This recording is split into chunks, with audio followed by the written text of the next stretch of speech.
Olá, sejam muito bem-vindos ao Capital Natural. No programa dessa semana, nós vamos continuar a nossa conversa da semana passada sobre morte e desapego com a psicóloga Gabriela Caselato, doutora em Psicologia Clínica pela PUC de São Paulo e cofundadora do Instituto Quatro Estações, e o médico Marco Antônio de Carvalho Filho, doutor em Clínica Médica pela Universidade Estadual de Campinas e professor da Unicamp.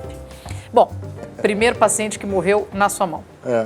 Eu tava no segundo ano de faculdade, estava de plantão num hospital de nível secundário próximo a Campinas e teve uma parada cardiorrespiratória, eu tenho um paciente, teve uma parada cardiorrespiratória na UTI na madrugada.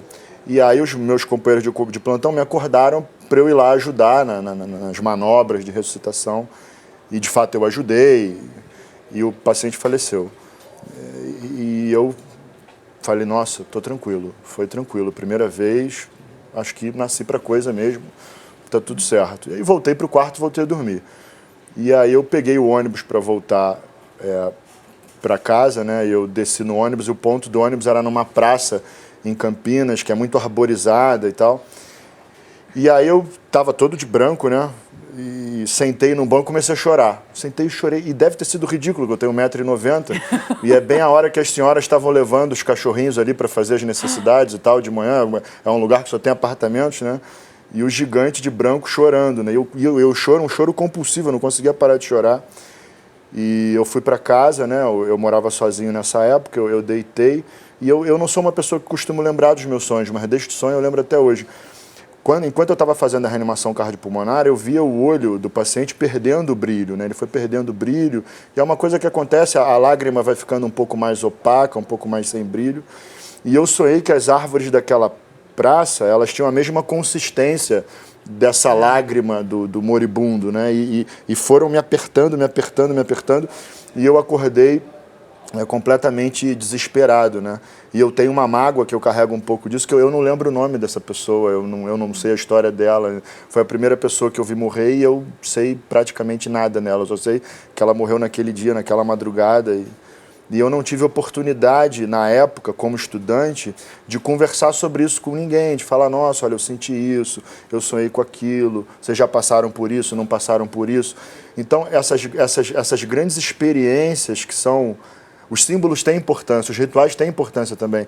A gente não tem um espaço para refletir sobre isso com os alunos. Então, o que a gente começou a trazer foi... Primeiro, a gente trouxe uma companhia de teatro para trabalhar com a gente. Porque a arte do improviso no teatro, o que o ator precisa aprender para improvisar no teatro, é muito parecido com o que o médico precisa aprender para atuar numa consulta.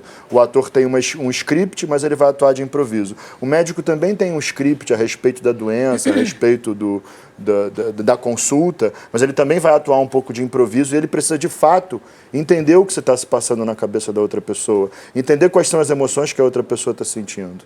A outra coisa que a gente fez foi trazer um pouco das artes plásticas. Então a gente trouxe bastante pinturas com temáticas relacionadas à morte, temos várias, né? E a gente convida os alunos a fazer reflexões escritas sobre isso. Assim, que Caravaggio gostava. A gente tem um quadro do Gustavo Klimt, que é a morte observando o ciclo da vida, né? Tem um quadro do Munch, que é uma criancinha de ouvidos tapados no leito de morte, né? O Munch perdeu a irmã dele com tuberculose aos 15 anos de idade. Ele visita essa cena várias vezes na obra dele, né? A gente usa alguns gigantes do Goya, que também tem essa temática já voltada um pouco mais para a agressividade, né? Então, e no sexto ano, a gente tem um curso de tanatologia que a gente dá para os alunos do internato, e a gente tem uma reunião de ética clínica que é muito boa, que a gente faz junto com o pessoal da bioética uma vez por semana, e que a gente convida 2 vezes por semana agora os médicos, os residentes, os estudantes, a equipe multiprofissional, e geralmente para discutir alguma coisa relacionada ao final da vida, né? Tem dado resultado? Olha, no início foi difícil. A gente começou tem 5 anos já. No início foi difícil por causa do tabu. A própria equipe não queria conversar, os alunos iam para a reunião, às vezes de um jeito muito desconfortável, não conseguiam falar, mas isso aos poucos foi se modificando. Aquela estatística, né, que a gente estava comentando, na Europa só 30% dos pacientes de UTI são reanimados. tem outros 30% que o plano terapêutico é interrompido e tem outros 30% que é retirado alguma parte do plano. Hemodiálise, antibiótico, é retirado porque se entende que aquele tratamento está sendo fútil. Na nossa realidade, a gente tinha mais de 90% de pacientes reanimados, né? Então, com certeza a gente estava fazendo alguma coisa de forma inadequada. Então, essas reuniões foram a forma da gente começar a refletir sobre isso. Então, junto com os professores da bioética, os alunos, a gente está montando uma nova forma de lidar com o final da vida. A gente continua com vontade de salvar as pessoas. Tem que deixar bem claro. Deixar isso bem claro. Quando dá. Quando dá. O que a gente não pode é submeter... Você veja, até o cadáver tem direito à dignidade, né? Violação de cadáver é crime, né? Sim. Então, aquela pessoa que está morrendo, a gente tem que se preocupar muito com a dignidade dela, né? E às vezes, naquela ânsia de ajudar do médico, da família, da equipe, a gente flerta com esse limite da dignidade. A gente acaba tirando de perspectiva o que é realmente importante para aquela pessoa. Tem um professor meu que fala, paciente na fase final da vida não tem história, tem biografia. A gente precisa respeitar essa biografia, a gente precisa entender quem é aquela pessoa de fato, quais são as relações que ela construiu ao longo da vida e como seria para ela passar por isso. Para ela, não é para a família, não é para mim. É para ela, né? Nossa, eu quero muito falar com você sobre isso, por causa da questão da medicina paliativa, do testamento vital, mas teve uma parte inicial nessa explicação que você deu sobre a primeira morte, né, de um paciente seu, que né, como você lidou com isso e tal, eu já imaginei você até fazendo uma análise do sonho dele e tudo. Mas, Gabriela, quando a gente muitas vezes se fecha, endurece, porque é um momento doloroso. Uma pessoa querida, a perda de uma pessoa querida é um momento doloroso. E a gente se fecha, a gente se endurece. O que pode acontecer se a gente não lidar bem com isso? A gente pode perder conexão com aquilo. E isso nos tira... Mas não é o que a pessoa quer? Ela quer perder conexão com o sofrimento, não com o resto. Mas quando ela perde conexão com o sofrimento, ela perde conexão com o resto. Para o médico ter um médico, um psicólogo, né, um cuidador, ter uma relação efetiva com o seu paciente, ele precisa exercer a empatia. E a empatia, na nossa situação, é um processo bastante desafiador, porque você tem que fazer o grande paradoxo. Você tem que, ao mesmo tempo que, para eu me conectar com você, eu preciso me entregar, escutar você, me importar com você, querer fazer o meu melhor por você, isso é importante. Mas, ao mesmo tempo, ao fazer isso, eu me envolvo. Claro. E, ao me envolver, eu sofro. E aí eu me defendo. Quando eu me defendo, eu perco a empatia. Então, esse exercício diário, tantos pacientes visitados, tantos morrendo na mesma semana, é muito difícil. Então, a tendência do profissional de saúde, tem até um certo clichê sobre o médico que trata o paciente como fígado, como isso, como aquilo, né? Por que isso acontece? Não acontece porque o médico quer, mas acontece com uma reação psicológica. E aí o Marco fala muito bem, né? Precisa cuidar desse profissional. É isso que a gente faz lá no Quatro Estações também, né? Cuidar das equipes de profissionais de saúde. Mas até o coveiro precisava de apoio, né? Não, porque não. O coveiro não. Os coveiros têm o maior índice de alcoolismo que você pode imaginar. É o dia inteiro em sofrimento. Só que eles não escolheram essa profissão. A maioria deles faz por uma falta de opção no mercado. Eu lembro de um senhor que me contou uma vez, há muitos anos atrás, que para ele chegar do trabalho, ele tinha que tirar toda a roupa na porta de casa. Porque a mulher não aceitava que ele entrasse com roupa de morte dentro de casa. Nossa, agora, você imagina um homem que fazia algo difícil, e aí é óbvio, né? Ele se envolvia com a bebida cada vez mais, porque ele não tinha nem conexão com o que ele fazia, nem se sentia aceito dentro de casa, no seu ofício, né? Então, muito duro. Então, a ajuda, né? Então, você me perguntou, o que acontece se a gente se defende? Acontece isso. E o que a gente faz para não se defender? A gente tem que se cuidar. A gente tem que dar valor às nossas emoções, a gente tem que ter espaço para compartilhar, a gente não tem que ter medo de ser julgado por sofrer. Se eu falar que eu estou sofrendo... Eu lembro de uma psicóloga uma vez que ela chorava, uma semana ela perdeu vários pacientes, e ela foi chorar na escada do hospital, escondida de todos, inclusive do supervisor, porque ela entendia que se alguém a visse chorando, ia entender ela como incapaz, fraca, né? E aí ela veio buscar uma supervisão fora comigo, porque aí ela não seria julgada. Né? Então, isso é uma coisa muito importante. Então, o profissional de saúde precisa ser cuidado e ser validado na sua dor. Só assim ele vai não ter medo de falar e expor o seu sofrimento. Isso é outro problema, porque consequência de você achar que você é capaz de se isolar das emoções é o cinismo. Porque o cinismo é o grande instrumento de você ridicularizar as emoções que você está tendo, quando você não as deseja.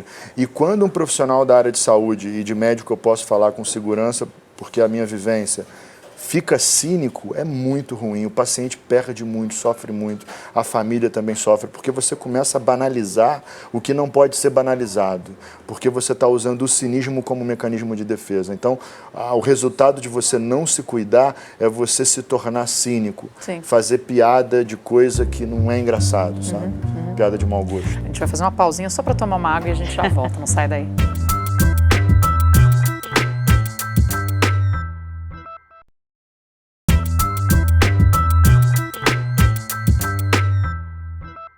Olá, estamos de volta debatendo hoje morte e desapego com a psicóloga Gabriela Caselato, doutora em psicologia clínica pela PUC de São Paulo, e com o médico Marco Antônio de Carvalho Filho, doutor em clínica médica pela Universidade Estadual de Campinas e docente da Unicamp. Na automatização do trabalho, né, você acaba, assim como o coveiro se fecha, porque em proteção, que é aquilo que a gente estava falando, né, tira, a empatia não está mais ali, porque também haja doação, né, quando você tem isso com uma recorrência muito grande. Mas a doação pode trazer alegria. Pode, claro. Você faz com carinho, com atenção, você pode inclusive... Não é só isso, tem a ver com a potência que a Gabriela comentou, porque assim... Por que você ajuda uma pessoa, né? Então, em geral, a gente fala, a gente ajuda porque a gente tem compaixão. Então, como é a compaixão? Tem uma pessoa sofrendo, aí eu identifico aquele sofrimento, eu me empatizo com aquele sofrimento, eu entendo ele, eu sofro ele junto, e aí eu me mobilizo para ajudar. E isso acontece todo dia. Mas tem uma outra coisa que pode acontecer também, que é a caridade, que é assim, a pessoa está sofrendo, mas eu sou capaz de ajudar. E aí eu sinto essa potência, essa alegria, eu sou capaz de ajudar. E aí eu vou lá e ajudo. Então, lidar com o sofrimento é equilibrar a compaixão com a caridade. Vai ter vezes que eu vou ajudar por compaixão, mas vai ter vezes que eu vou ajudar por caridade. Então, não é proibido ao médico ou ao profissional da área da saúde sentir essa potência que é uma potência de alegria. Eu sou capaz de ajudar aquela pessoa, isso me faz feliz. Né? Todo médico antigo que eu converso, o cara faz ambulatório horas seguidas, termina 9 horas da noite, e eu pergunto para ele, como é que você sai do ambulatório? Feliz. Eu não saio triste, eu não saio massacrado. E aí eu me pergunto como professor, por que eu não posso tentar ensinar isso para os alunos? Por que eu tenho que me limitar a ensinar bioquímica, anatomia, fisiopatologia, clínica médica, obstetrícia? Por que a gente não pode tentar ensinar ao aluno esses outros comportamentos também, né? Olha, é interessante, existe uma relação de alegria. E se você não se doar, você não consegue sentir essa alegria. De forma porque você fez pela metade, você não foi inteiro. E aí essa alegria não te pertence. Falando em alegria, Gabriela, temos que ser muito alegres o tempo todo.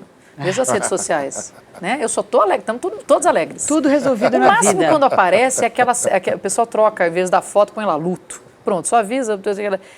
E dali pra frente está sorrindo, está no churrasco, tá aquela coisa, porque eu só posso me mostrar alegre. Sim. Quer dizer, isso, o luto não tem espaço também aí, até para você poder contar com uma coisa muito importante no momento da perda, que é com os amigos. Para entender da sua dificuldade, para entender da sua tristeza, para entender do apoio que você necessita. Veja, a psicologia ela se presta a ajudar o enlutado de várias formas.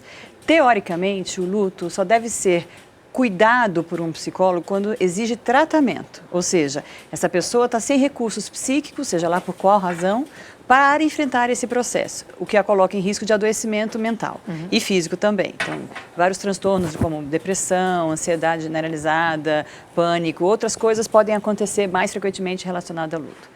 Então, aí exige um tratamento psicológico. Mas a psicologia, em especial na nossa cultura, precisa e tem que ser treinada, e é isso que a gente faz, a cuidar dessas pessoas como um suporte preventivo. Por quê?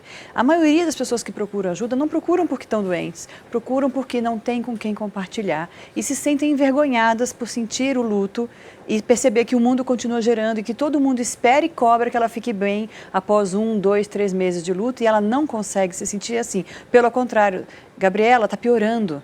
Passaram-se 5 meses, eu estou muito pior do que no começo. E é esperado que ele esteja assim, mas para a sociedade já não existe mais essa condição de suportar, né? De suportar como suporte mesmo, né? Essa dor. E aí a pessoa se sente isolada. E o isolamento empurra essa pessoa para uma intensidade de sofrimento e um prolongamento do sofrimento, né? Quando a gente fala de perda, a forma com que as pessoas lidam, depende um pouco e varia um pouco também com a causa da morte, não? Quando ela é inesperada, do nada aconteceu um acidente, um AVC, morreu, infartou, aquela coisa toda, ninguém esperava, existe um tipo de sofrimento. Quando a pessoa sofre horrores, leva muito tempo a morrer, é outro tipo de sofrimento também. Conta um pouquinho da experiência de vocês e como é que isso afeta, né, no enlutamento, nesse desapego. Esse é um fator que influencia. Então, eu vou dar um exemplo bem prático. Se você for a um velório de uma pessoa que morreu por um adoecimento longo, que tipo de velório você vai assistir? Um velório mais calmo, não menos sofrido, mas menos desesperado. Se você for a um velório de uma pessoa que morreu subitamente, você vai ver muito mais desespero.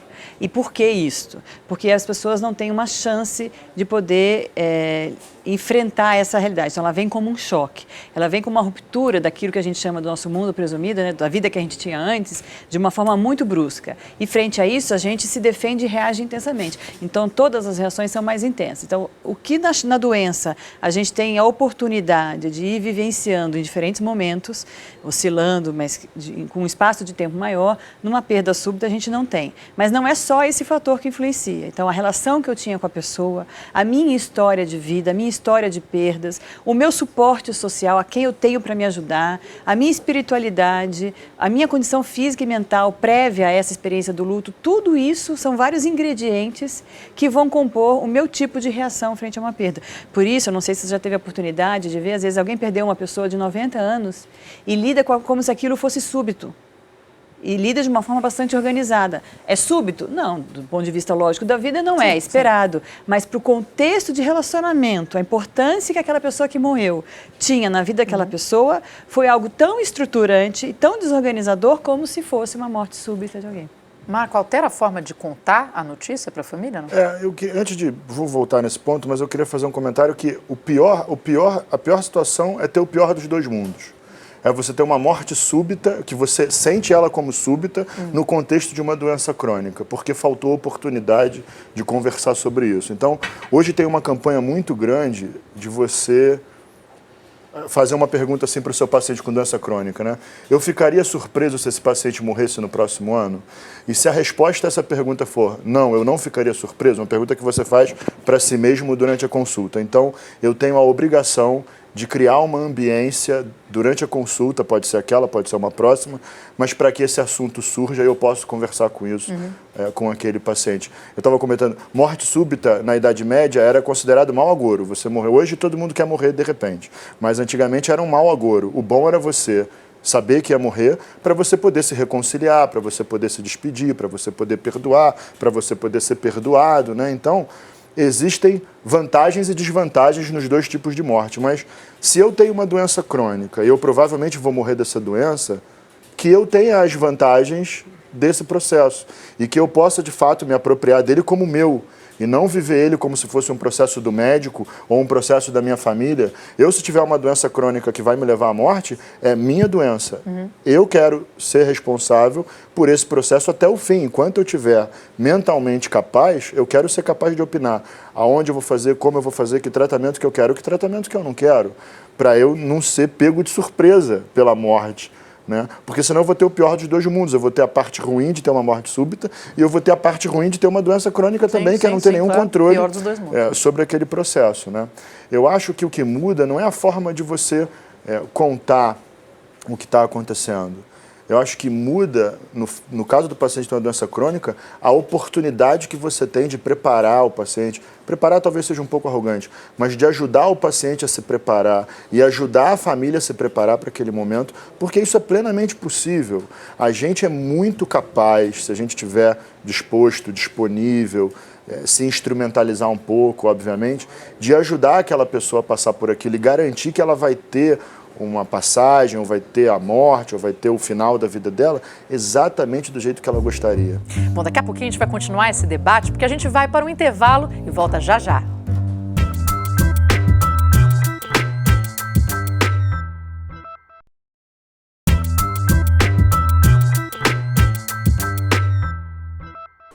Olá, estamos de volta debatendo hoje morte e desapego com a psicóloga Gabriela Caselato, doutora em psicologia clínica pela PUC de São Paulo, e com o médico Marco Antônio de Carvalho Filho, doutor em clínica médica pela Universidade Estadual de Campinas e docente da Unicamp. Agora eu vou me fazer valer de uma pesquisa aqui, só para eu não errar os números. A revista The Economist publicou em 2010 um estudo sobre a qualidade da morte em 40 países. E o Brasil ficou em 38º lugar. E se pensar que a gente só ficou à frente de Uganda e Índia. Olha que beleza. E olha que a Índia tem lá seus, né?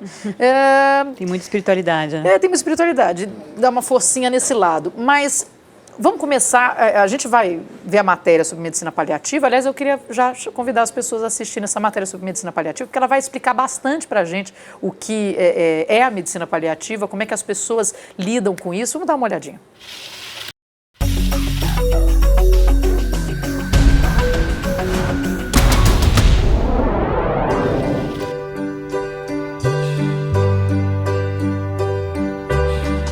Dona Elza fala com saudade do dia em que conheceu o marido trabalhando na cozinha de um restaurante 50 anos atrás.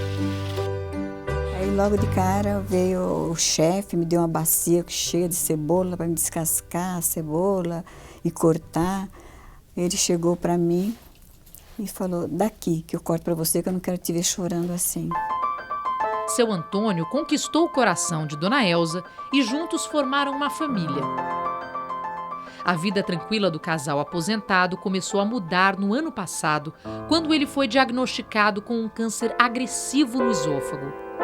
A senhora já tinha ouvido falar de medicina paliativa? Não. Mesmo quando os recursos da medicina chegam ao fim e não há mais chance de cura do paciente, muito ainda pode ser feito. No cuidado paliativo, a ação do médico se volta para, em primeiro lugar, enxergar o outro. Fazer o possível para que você fique bem, apesar de você ter a sua doença. Esse gráfico ilustra bem a importância da medicina paliativa no cuidado do paciente. A partir da descoberta da doença, o tempo passa a ser dividido entre o tratamento, que busca a cura, e o paliativo, que busca o conforto. No início, a atenção é voltada quase toda ao tratamento. Caso a doença avance, o espaço vai sendo dividido por igual. E se a cura não for alcançada, a importância do paliativo vai crescendo até a hora da despedida. Muda a perspectiva. Fazer com que a pessoa fique bem, não que fique boa. O cuidado, ele é bem delicado, mas ele é simples. As medicações que a gente usa são possíveis dos familiares medicar em casa, e o cuidado básico mesmo, né, de banho, de higiene, de alimentação, a família é capaz de fazer, na maioria das vezes. Seu Antônio quis ficar em casa e contou com a ajuda da família. Acorda, minha querida. Aí eu peguei e falei assim: pai, mas ela tá dormindo. Não, acorda porque eu quero falar uma coisa pra ela. Aí ele abriu o olho bem aberto, aquele olho azul, depois virou assim o rosto. Foi a última vez que ele falou claramente: eu te amo. Eu falei: eu também te amo, Antônio, mas eu te amo muito. Eu peguei um livrinho que chama Na Cura da Alma, do Chico Xavier, e saiu A Esperança e Fé. Eu falei: então vai, meu pai, vai na esperança e vai na fé. Ele fez. E foi.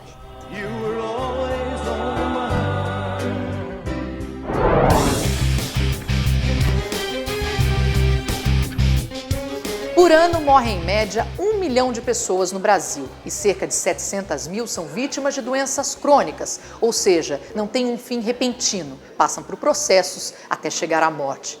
Todas elas deveriam ter direito e acesso aos cuidados paliativos, mas essa é uma realidade ainda muito distante. Hoje ainda são poucos profissionais como a doutora Paula. Ela acompanhou toda a fase final da vida do seu Antônio. E após a morte dele, começou outra etapa importante da medicina paliativa, os cuidados com a família. Porque ele não cuida só do paciente, ele cuida também da família. E esse momento de muita dor, a gente precisa apoiar essa família para que ela possa seguir o luto de uma maneira adequada. Eles deram todo o amparo possível pra gente. Não só pro meu pai, mas pra gente mesmo. Com as palavras que eles falavam, sabe? Isso daí nos confortou bastante. Bom, eu não tenho como negar que fiquei muito emocionada em fazer essa matéria, porque tive em contato com pessoas, né, na iminência da morte, e é difícil isso, né? Mas poder entender que a medicina paliativa, que a gente ouve como paliativo sempre como uma coisa que não funciona, né, só para enganar, né, como um placebo fosse, e não é nada disso. A medicina paliativa garante um conforto, uma tranquilidade, uma passagem, um cuidado da pessoa. Isso é maravilhoso e todo mundo tinha que ter, né? Então, eu queria começar com você, Marco, falando sobre os médicos estão preparados para a medicina paliativa. Isso já cresce no Brasil ou ainda estamos muito pequenos? Eu tenho a impressão, sabe que a palavra paliativo vem de pallium, né? Que é manto, que é você... Manto é uma coisa acolhedora, aconchegante, né? Aquele cobertorzinho que eu ponho minha filha todo dia, né? Para dormir. Então, eu acho que... Eu não sei se a gente está preparado, e não é só médico, aí eu falo da sociedade como um todo. Será que nós estamos preparados como sociedade hoje para acolher um ao outro? Na sua real individualidade, que certamente é diferente da minha. Nós somos todos parecidos, somos todos muito diferentes. Então, acolher o outro significa aceitar o outro como ele é e me programar para colocar a necessidade dele na frente da minha necessidade. Eu acho que isso não é fácil para ninguém. Eu queria partir desse ponto. Eu acho que isso não é fácil para ninguém. Isso exige treinamento, exige... Algumas pessoas não gostam da palavra treinamento, mas você precisa se apropriar dessa necessidade de aprender a fazer isso. Porque não necessariamente isso é natural ou é uma habilidade inata. Essa é uma habilidade adquirida. Quanto mais você faz, melhor você fica em fazer. E eu tenho a impressão que a faculdade de medicina hoje, como um todo, ela está distante desse objetivo. Porque de ensinar o médico a ser médico. Porque a pessoa está ali, tem uma máquina que faz isso para ela, né? Ela está com dificuldade, uma máquina pode fazer aquilo ali. Tem 32 remédios que eu posso pôr aqui, mas que não é que salvam, prolongam. A gente ensina entrevista para um aluno de medicina para ele se apropriar da doença e não para ele se apropriar da pessoa que tem aquela doença. E isso é um vício de formação que a gente precisa romper. Porque o médico, ele deveria ser um especialista em pessoas. Pessoas têm doenças. Sim. Então a gente vai ser especialista em pessoas que ajudam as pessoas a lidar com as doenças que elas têm. Essa deveria ser o mote da Faculdade de Medicina, mas o mote da Faculdade de Medicina são as doenças. Então, o cuidado paliativo hoje, para mim, ele é um grande resgate desse tipo de médico, que é um médico cuja missão principal dele é confortar a pessoa diante daquele processo que ela vai viver. Mas, como o próprio conceito moderno de cuidado paliativo traz, e você explicou na tua matéria, ele começa lá no início. Você não tem uma hora que o cuidado passa a ser paliativo. O cuidado ele é paliativo desde o início. Então, a pessoa tem um infarto, eu não vou deixar ela com dor. Depois ela vai ter insuficiência cardíaca por causa do infarto, eu vou continuar dando remédios para melhorar a sobrevida dela, mas ao mesmo tempo eu estou preocupado se ela está conseguindo realizar as tarefas dela do dia a dia, como ela está lidando emocionalmente com isso, que tipo de repercussão isso trouxe na vida dela, e vai chegar um momento que essa insuficiência cardíaca vai ser terminal e que ela de fato vai morrer por causa disso, e aí eu acho que faz parte do meu papel como médico também ajudar ela a se preparar para isso. Agora, se ela não tiver consciência desse processo que está acontecendo com ela, que tipo de preparação que é possível, né? Então, eu tenho a impressão que o cuidado paliativo resgata esse médico honesto, sincero, disponível, né?